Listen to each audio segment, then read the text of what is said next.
During the American Civil War, President Lincoln bypassed the high-interest loans offered by the European banks and decided to do what the Founding Fathers advocated, which was to create an independent and inherently debt-free currency.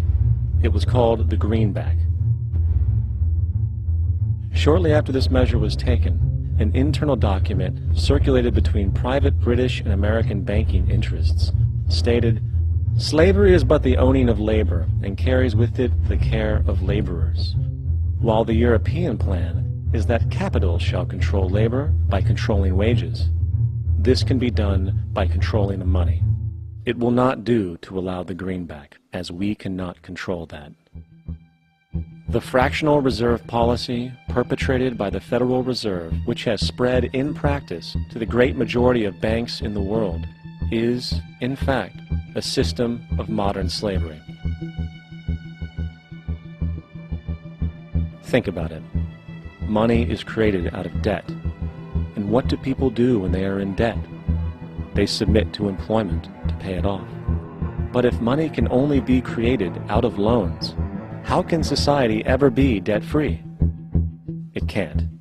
And that's the point. And it is the fear of losing assets coupled with the struggle to keep up with the perpetual debt and inflation inherent in the system, compounded by the inescapable scarcity within the money supply itself, created by the interest that can never be repaid, that keeps the wage slave in line, running on the hamster wheel with millions of others, in effect powering an empire that truly benefits only the elite at the top of the pyramid. For, at the end of the day, who are you really working for? The banks. Money is created in a bank and invariably ends up in a bank. They are the true masters, along with the corporations and governments they support. Physical slavery requires people to be housed and fed.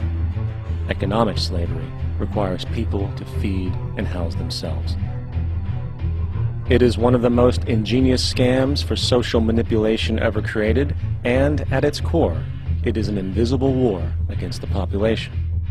Debt is the weapon used to conquer and enslave societies, and interest is its prime ammunition. And as the majority walks around oblivious to this reality, the banks, in collusion with governments and corporations, continue to perfect and expand their tactics of economic warfare, spawning new bases, such as the World Bank and International Monetary Fund.